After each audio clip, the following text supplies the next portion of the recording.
Hi everyone, welcome to another Broken Meeple Blitz review. We're taking a look at Maglev Metro here. This is a new release from Bezier Games, a pick up and deliver train game.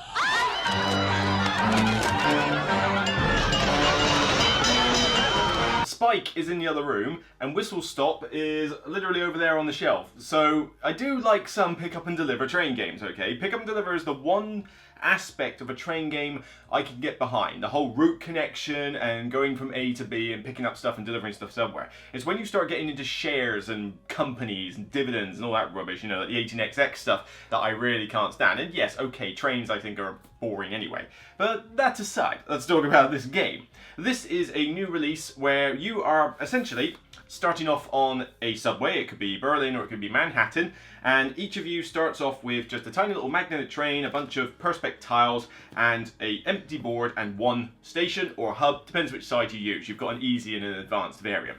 And essentially what you are doing is that you are utilizing this player board where you've got slots for all these different meeples, and you'll start off with, you know, some robot meeples that you can get out of the bag here, but you also have to pick up commuters, and they come in various different colors. They're all meeple shaped as well. And what you're doing is that you're placing the meeples on this board in order to make your actions better.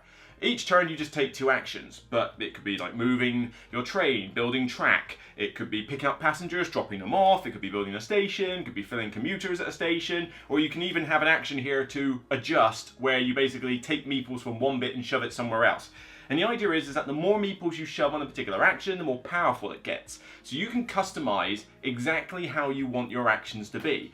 Do I want to have multiple actions? Well, I can unlock them on this side of the board. Do I want to have my track action, like the most powerful ever? Okay, well I'll load it up all the way to the max. Now every time I do an action, I get to put out 4 tracks. Whereas I might decide, yeah, you know what, I don't care about laying track, I'll put it all on move. So my train can move 4 spaces across the whole map, but I can only lay 1 track down at a time. You see what I'm getting at? You essentially have to customize how you're going to play the game.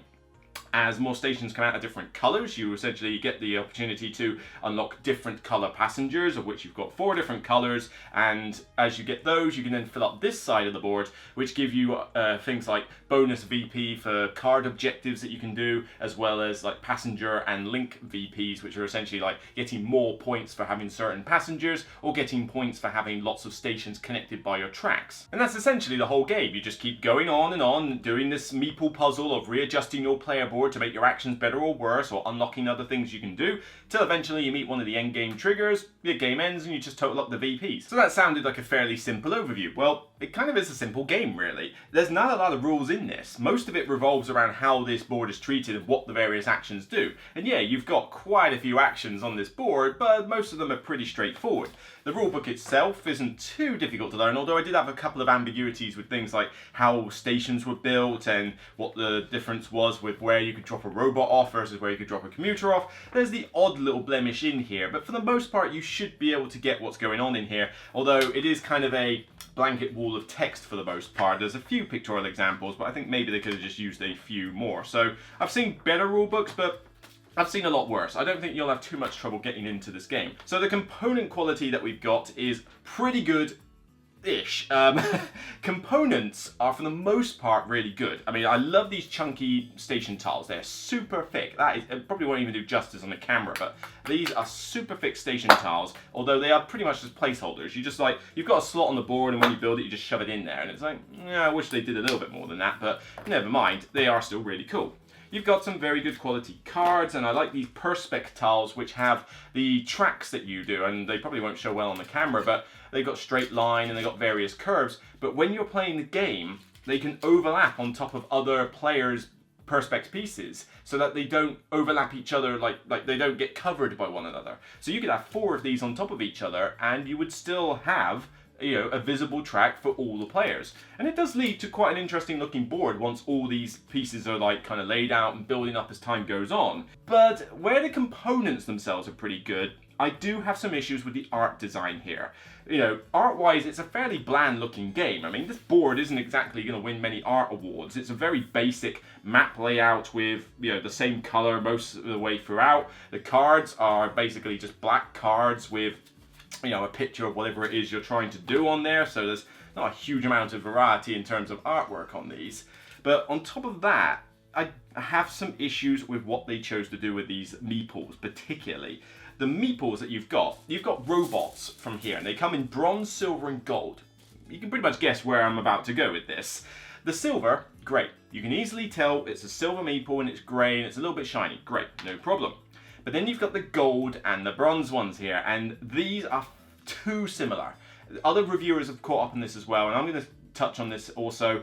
They're too similar. If you are in bad lighting, or even not the best of lighting when you're playing your game, you're going to look across that board and you are going to mistake the gold and bronze ones easily. I feel like these gold ones are going to need to be painted like a brighter yellow or something to make them stand out, but constantly people are getting them mixed up, and I just don't know why they couldn't have just found something a bit more distinct, or just brighten up the gold so that it was a bit better than this darkish gold. It gets just as irritating with the commuters, because I don't know why these were the colours they went with.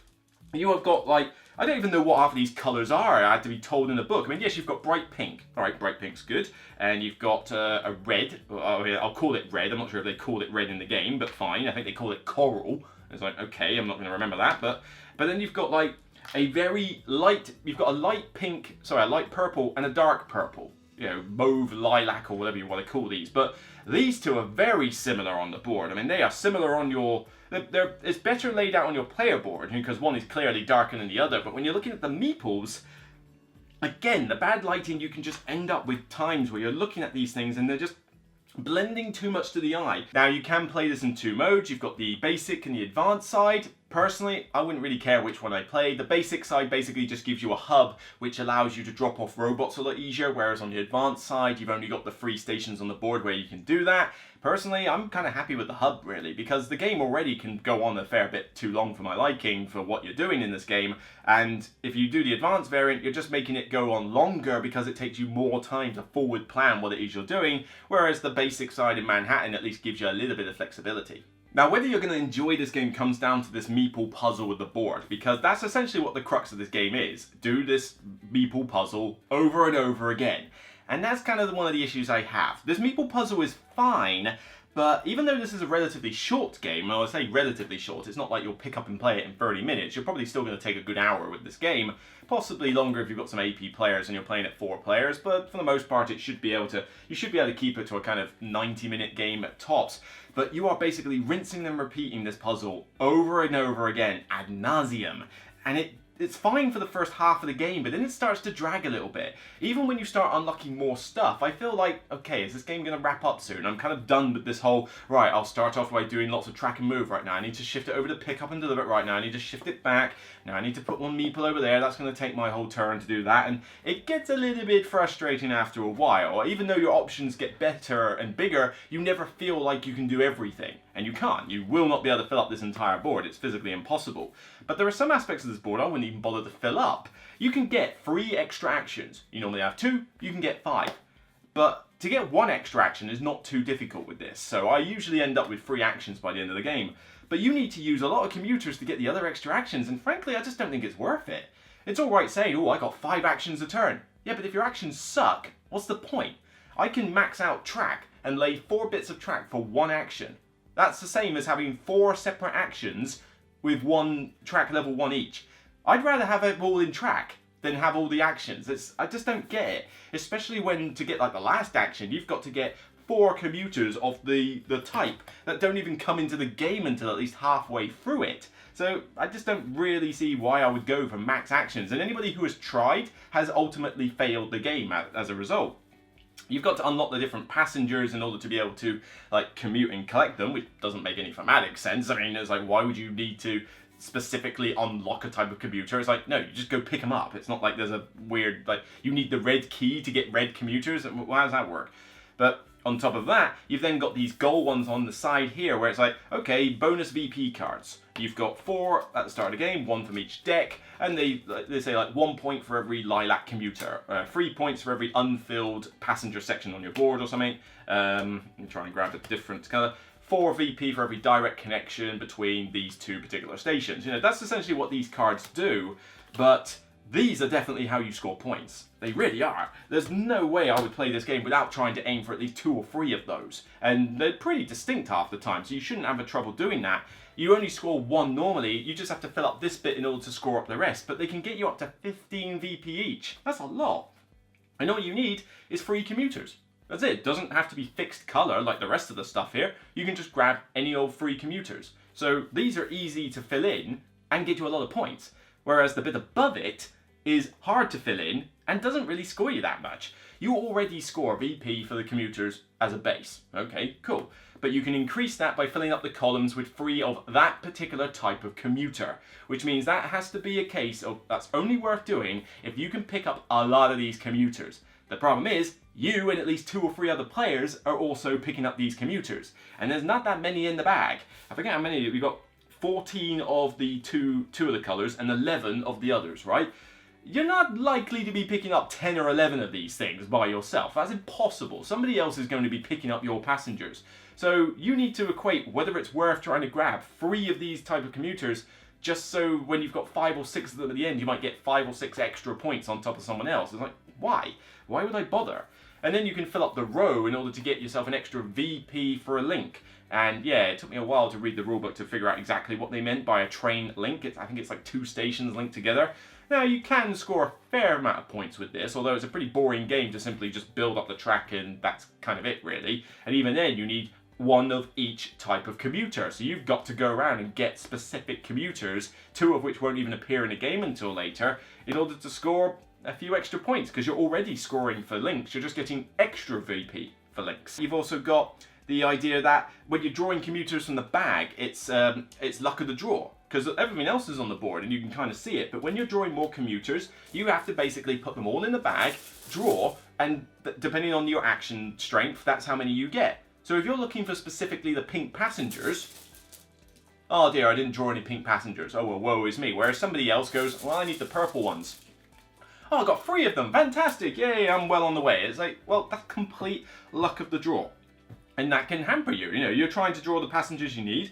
All you're doing, if you whiffle on the draw, is you're not helping yourself, but you're probably helping the opponents. Well, that's a little bit of a downer. So overall, I do enjoy the game, sort of. This is one that I would play every now and again, but I have no interest in seeking it out on a game night. This isn't one I'm going to hang on to. I'll probably give it to my game library once they reopen, because at least it could actually fit in the game library. It's not too difficult to teach somebody if they want to play it, and it would look good on the cafe tables. But I just didn't get enough enjoyment out of it for myself, you know. And it's granted, pick up and deliver train games aren't my first thing I go for with a board game, but as I've said before, I do have examples of ones which really sung to me. But this one kind of, you play it, and I do enjoy this Meeple puzzle up to a point, and then it's like, cool, we're just doing this over and over and over and over and over and over again. And eventually I get bored doing it, having to constantly shift these meeples around just so that I can move a train somewhere. You start off very limited in what you can do, and by the end of the game you can open up a few things, but you still don't necessarily feel like you can do everything you ever wanted. You are still quite restricted, and it's essentially just a race of efficiency. Now, if you're into pick up and deliver efficiency puzzles, then this is really going to work for you, and I've seen a lot of people love this to bits. The Dice Tower gave this a really good review. You know, they all gave it like 8s and 9s pluses, although I think they glossed over a few flaws that they really should have focused a bit more on here. But overall, I'm okay with it. I'll play it, but I don't really feel like I want to seek it out. This one didn't really work for me.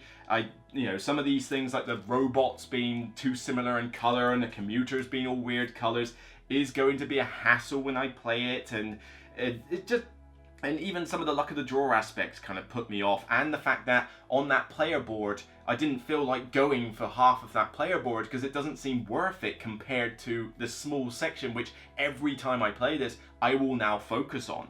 So overall, Maglev was a little bit of a disappointment for me. I'm giving it an average rating for myself. I'm only able to really give it a 5 out of 10. It could have been better, I think, for my own sake, but I'm not going to say that this is not recommended for certain people. I think if you are a pick up and deliver train game fan, or really into this kind of efficiency puzzle, because that is essentially what this is, a pure efficiency puzzle. How well can you use your actions and your robot meeples to do the actions as quick as possible, efficiently as possible? If that sounds like the game for you, then by all means go and grab this, because I think you'll have a really good time.